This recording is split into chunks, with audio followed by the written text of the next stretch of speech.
목자 되신 여호와께 감사하라. 시 23:1. 6.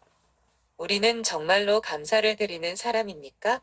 우리들은 하나님께 감사드리는 방법을 알고 있습니까? 우리는 하나님의 섭리에 의하여 한편으로 우리에게 주시는 선물과 축복을 받아 사용하고 즐기는 것과 또 다른 한편으로는 감사 사이의 긴장 가운데 살아가고 있을 것입니다. 그러나 우리가 우리의 지난 삶을 정직하게 돌아보면 하나님의 선물과 축복에 대해 감사하지 않고 있는 것이 사실이지 않습니까? 우리가 때때로 하나님의 선물과 축복을 당연지사로 생각하는 경향이 있는 것이 사실이지 않습니까? 우리가 우리에게 오는 하나님의 선하심과 친절하심을 받고 있다고 생각합니까? 나의 나됨의 모든 것이 하나님의 덕분이라고 생각하고 감사하며 살아가고 있습니까? 우리가 하나님의 선하심과 친절하심을 당연한 것으로 생각하는 것이 사실이지 않습니까? 이것은 해묵은 문제가 아니고 여전히 매일매일 겪는 갈등의 문제입니다. 그리고 또 우리는 항상 현실적인 문제의 해결만을 크게 생각하고 영혼의 문제에 대해서는 크게 생각하지 않는 경향들을 가지고 있습니다. 그래서 현실적인 선물과 축복이 눈에 보이지 않을 때에는 감사하지 않고 불평하는 것이 우리의 삶이지 않습니까?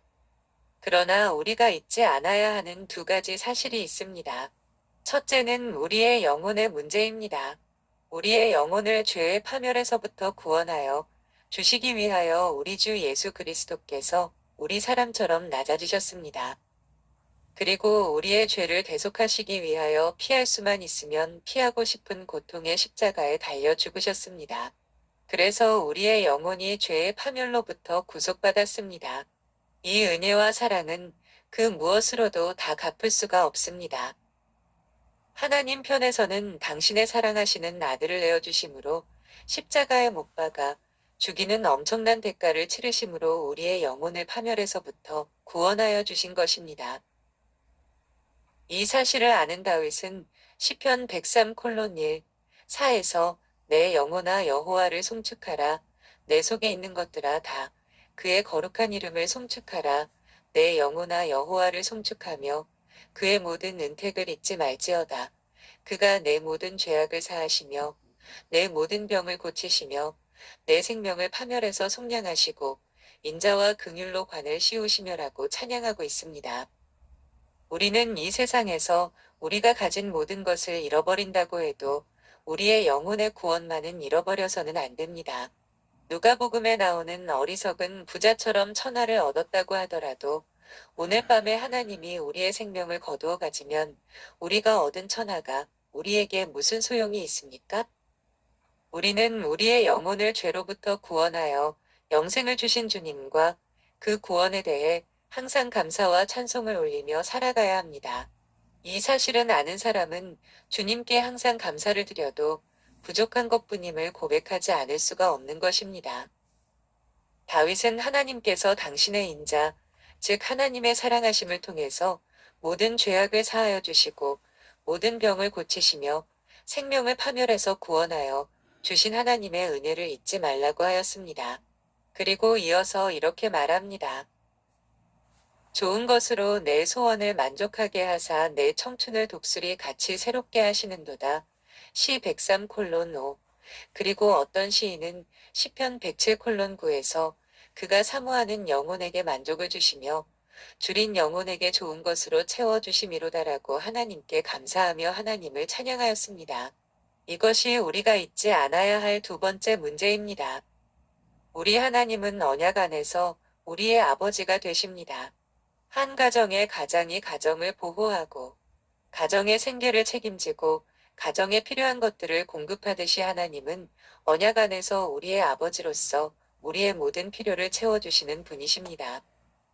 시편 기자의 고백처럼 우리 하나님은 언약의 자녀인 우리에게 가장으로 좋은 것으로 채워주심으로 우리의 소원을 만족하게 하여 주시는 분이십니다. 우리 자신보다 우리를 더 잘 아시는 하나님께서 우리의 필요를 더 잘 아시기 때문에 때를 따라서 돕는 은혜를 베풀어 주십니다. 이것은 지금 이 시간에도 마찬가지입니다. 지금 이 시간에도 때를 따라 돕는 은혜를 베풀어 주고 계십니다. 그럼에도 불구하고 우리는 하나님이 언제 내 기도를 들어주셨느냐고 따집니다. 때로는 하나님이 언제 나에게 무엇을 주셨느냐고 하면서 무례한 태도를 보이기도 합니다. 우리를 우리보다 더 잘 아시고 영원한 천국에 이를 때까지 인도하시는 하나님께서 우리에게 날마다 좋은 것으로 채워주시고 만족하게 하여 주심에도 불구하고 우리는 우리 자신이 무엇이 필요한지도 모르고 그저 우리 앞에 있는 현실적인 문제만을 바라보면서 더 달라고, 더 채워달라고 아우성을 칩니다. 자기의 요구가 이루어지지 않는 현실을 보면서 하나님의 능력을 의심하기도 하고 하나님을 원망하기도 합니다. 솔직히 이것들이 우리들의 현저한 모습이 아닙니까? 그런데 우리가 이 세상을 살아가면서 이렇게 안전하게 살아갈 수 있는 것이 다 하나님의 은혜라는 사실을 알아야 합니다. 지금 여기에 앉아서 예배하는 것이 모두 다 하나님의 은혜입니다. 아니, 목사님, 그것은 지금 이 세상 사람들도 다 그런 것 아닙니까? 라고 말할 수 있을 것입니다. 예, 맞습니다. 이 세상 사람들도 하나님의 은혜 가운데 살아갑니다. 세상 사람들은 그것을 모르고 살아가고 있을 뿐입니다. 그러나 이 세상 사람들도 그렇고 우리도 그렇고 모두 다 하나님의 은혜를 받고 살아가지만 그 은혜가 다 같다고 생각하지 않기를 바랍니다. 불신자가 받는 은혜와 하나님의 언약의 자녀인 우리가 받는 은혜는 구분이 된다는 것을 알아야 합니다. 이 세상 사람들이 받는 은혜를 언약의 자녀인 우리가 받는 은혜와 구별하여 일반 은혜 혹은 일반 은총이라고 말합니다. 그리고 우리가 받는 은혜를 특별 은혜라고 말합니다. 은혜는 은혜이지만 다 같은 은혜가 아닙니다. 우리가 받은 은혜는 매우 특별한 은혜입니다. 특별한 은혜는 구원을 주는 은혜입니다. 죄의 파멸에서 구원하여 영원한 천국에 이르게 하는 은혜입니다. 우리들은 이 세상을 살아가면서 이 은혜의 사실이 구별이 되십니까? 이 사실을 피부로 느끼며 살아가고 있습니까? 이 사실이 구별되지 않고 느끼지 못하고 살아가고 있다면 여러분들은 아직 하나님의 은혜가 무엇인지를 모르는 사람들입니다. 구원받지 못했다는 말이 아니라 하나님의 은혜가 무엇인지 아직 잘 모르는 사람들이라는 말입니다. 말씀드렸듯이 이 세상 사람들도 다 하나님의 은혜를 받습니다. 그렇지만 그들이 받는 은혜는 이 세상을 살아가는 날 동안만 받습니다. 그 이후에는 영원한 지옥의 형벌이 그들을 기다리고 있습니다. 그렇지만 우리 언약의 자녀인 성도들이 받는 은혜는 영원한 생명을 얻어 영원한 천국을 소유하고 영원한 세계에서 이르게 하는 은혜입니다. 이 사실을 아는 사람이 복 있는 사람입니다. 그리고 이 사실을 알 수 있는 사람만이 온전히 순종하고 감사하는 삶을 살 수 있는 것입니다.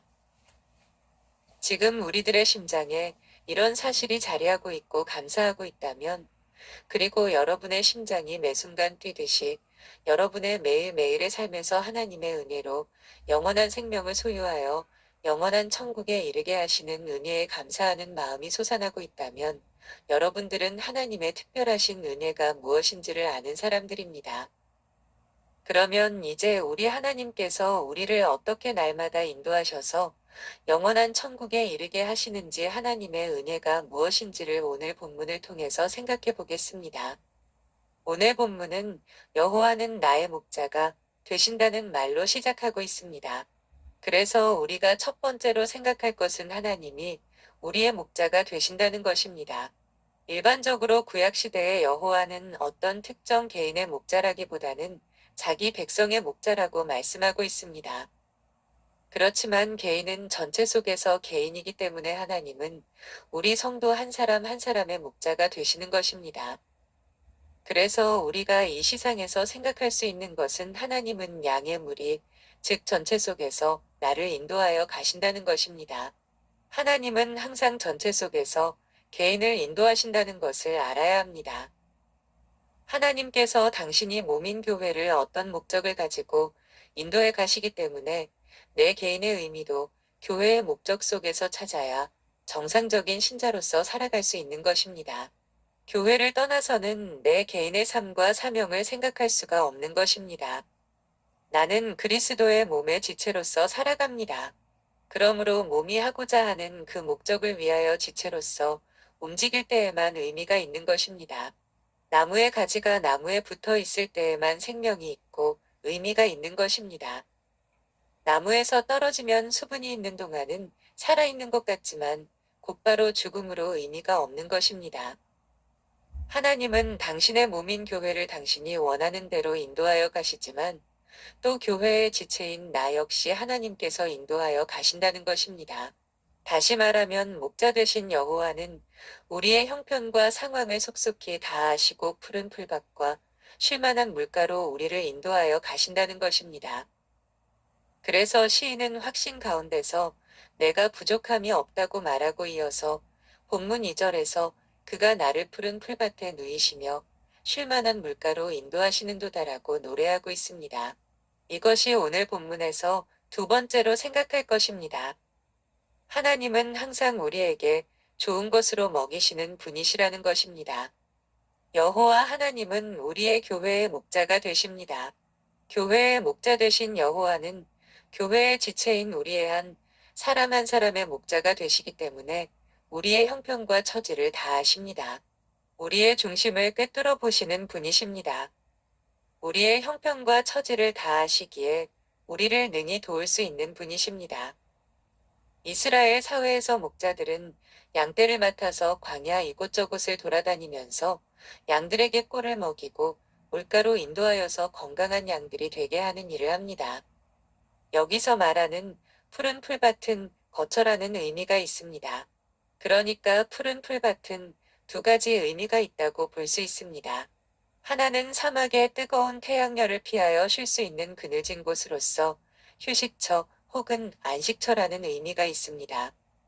다른 하나는 말 그대로 푸른 풀밭을 의미하기도 합니다. 하나님은 우리의 목자로서 우리를 푸른 풀밭과 쉴만한 물가로 인도하여서 우리로 하여금 배부르게 하시는 분이십니다. 그리고 하나님은 우리의 목자로서 우리를 사막의 뜨거운 태양열을 피하여 쉴 수 있는 그늘진 곳으로 인도하여 휴식과 안식을 주시는 분이십니다. 그리고 또 쉴만한 물가는 잔잔히 흐르는 시냇가를 의미합니다. 만일 목자가 양들을 급류로 인도하였다면 양들은 물을 마시기에 불편할 뿐만 아니라 물에 휩쓸려 생명을 잃을 수도 있습니다. 그러나 목자는 양들의 속성을 잘 알기 때문에 잔잔한 물가로 인도함으로써 안전히 물을 마시게 합니다. 그러므로 목자이신 우리 하나님이 우리를 얼마나 섬세하게 인도하여 가시는가를 생각할 수 있습니다. 하나님은 우리를 무리 속에서 그저 대충대충 인도해 가시는 그런 분이 아니십니다. 하나님은 우리를 섬세하게 인도하여 가시는 분이십니다. 우리 한 사람 한 사람이 처한 환경과 처지가 무엇이지 분명하게 아시고 인도해 가시는 분이십니다. 하나님은 우리의 상태를 우리보다 더 잘 아시기에 우리의 연약함이나 부족함에 맞게 한 사람 한 사람을 섬세하게 인도해 가시는 분이십니다. 그렇다면 하나님의 인도를 받는 사람은 결코 하나님께 불평하거나 원망하는 말을 할 수가 없는 것입니다. 하나님의 선하신 인도하심은 모든 죄인으로 하여금 입을 다물게 만드는 것입니다.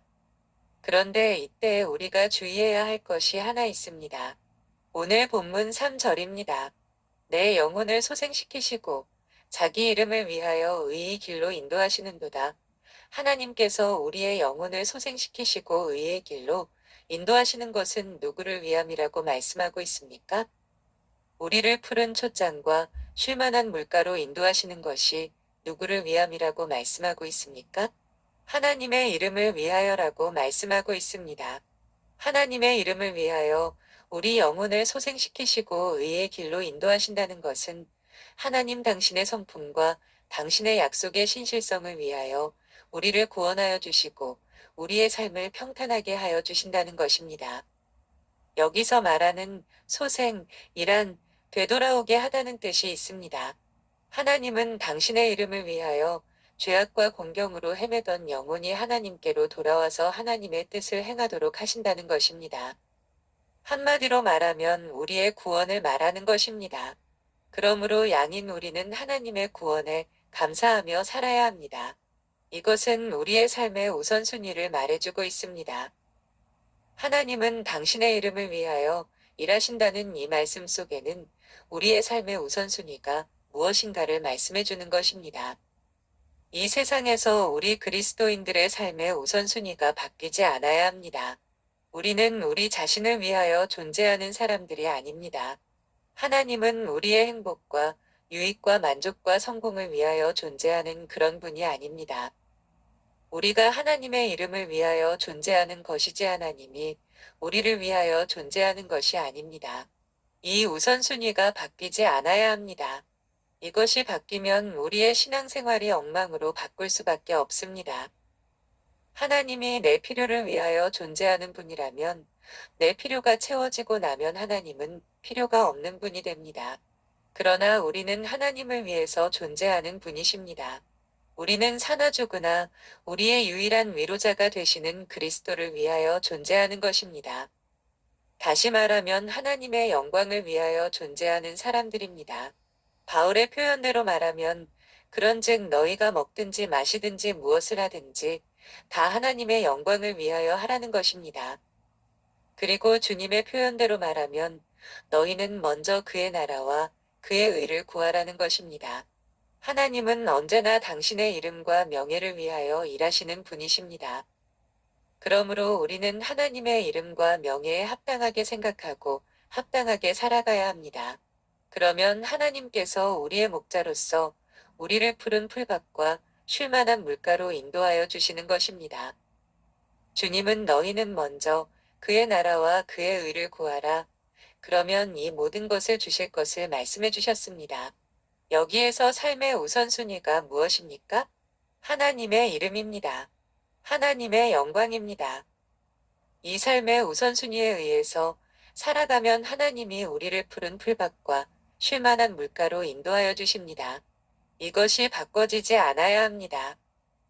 그런데 목자가 양들을 푸른 풀밭과 쉴만한 물가로 인도하여 가실 때에는 평탄한 길만 있는 것이 아닙니다. 넓은 광야에 푸른 풀만 있으면 얼마나 좋겠습니까? 그런데 목자가 양들을 이끌어갈 때에 평탄한 길만 있는 것이 아닙니다. 오늘 본문 4절을 보시기 바랍니다. 내가 사망의 음침한 골짜기로 다닐지라도 해를 두려워하지 않을 것은 주께서 나와 함께 하심이라. 주의 지팡이와 막대기가 나를 안위하시나이다. 목자의 인도를 따라 가는 길에는 평탄한 길도 있지만 험산 줄령도 있는 것입니다. 다시 말하면 가파르고 험악한 산도 있고 높고 가파른 고개도 있는 것입니다. 이 모든 것들이 다 죽음의 음침한 골짜기입니다. 그래서 힘이 듭니다. 그러한 곳에서 목자 없는 양떼들은 사나운 짐승을 비롯한 여러 가지 죽음의 위험을 당할 수밖에 없습니다. 그러니까 우리 주님께서 우리를 영원한 천국에 이를 때까지 인도하여서 가실 때 그 길에는 푸른 촛장과 쉴만한 물가와 같은 아주 평온한 삶이 될 수도 있고 험산줄령과 같은 죽음에 이르는 길이 있을 수도 있습니다. 우리 인생길이 항상 평탄하고 평온한 것만은 아니라는 것입니다. 그렇지만 우리는 염려하거나 두려워할 필요가 없습니다. 왜 그렇습니까? 그 이유에 대해 오늘 본문 4절은 두 가지를 말씀해주고 있습니다. 첫째는 주님께서 우리와 함께 하시기 때문입니다. 목자 되신 주님께서 우리와 함께 하시기 때문에 우리의 삶이 안전하다는 것입니다. 둘째는 주의 지팡이와 막대기가 나를 지켜주고 인도하여 주실 것이기 때문입니다. 우리 주님은 천지와 그 가운데 있는 모든 것들을 말씀의 능력으로 창조하셨습니다. 그리고 오늘도 섭리로서 모든 것을 당신의 뜻대로 역사해 가시는 전지전능하신 분이십니다. 창조의 역사의 주인이 우리의 목자가 되시기 때문에 우리는 염려하거나 두려워할 필요가 없습니다. 그래서 바울은 아무것도 염려하지 말고 다만 모든 일에 기도와 간구로 감사함으로 구할 것을 구하라고 권면합니다. 다시 말하면 하나님께 우리의 모든 염려를 다 맡기고 나가면 하나님께서 우리의 기도를 들으시고 응답해 주신다는 것입니다. 수고하고 무거운 짐 진 자들아 다 내게로 오라. 내가 너희를 쉬게 해주시겠다고 하셨습니다. 주님이 내 짐을 대신 지어주심으로 우리를 쉬게 하여 주시겠다고 말씀하셨습니다. 그래도 제 말이 믿어지지 않고 여전히 염려가 되십니까? 그렇다면 여러분의 염려되는 모든 문제를 가지고 주님 앞에 나오시기 바랍니다. 그리고 주님께 내려놓은 기도를 시작하시기 바랍니다. 이것을 시작하지 않기 때문에 염려를 붙들고 살아가고 근심을 붙들고 살아가고 있는 것입니다. 주님께 우리의 인생의 무거운 짐, 즉 인생고를 가지고 나아오시기 바랍니다. 그리고 기도하기를 바랍니다. 그러면 우리의 마음에 이 목자 되신 우리 주님께서 세상에서 경험하지 못하는 말할 수 없는 평강을 넘치게 주실 것입니다. 주님이 주시는 평강이 여러분에게 있다면 주님께서 우리의 염려를 해결해 주신다는 하나의 사인입니다. 우리가 우리의 인생고를 맡기는 기도를 시작하면 무엇보다도 우리 마음에 이 세상에서 경험하지 못하는 평안을 주십니다. 그것은 이제부터 내가 너를 위하여 일하겠다고 하는 하나의 사인이 됩니다. 기도할 때 마음의 평안이 지배하기 시작한다면 이제부터 하나님이 나를 위하여 일하기를 시작하는구나 이렇게 생각하시기 바랍니다. 주님께서 여러분의 염려되는 일을 위하여 일을 시작하였다는 하나의 사인이 된다는 말입니다. 그러나 일의 결과는 주님이 정하신 때에 정한 만큼 일어날 것입니다.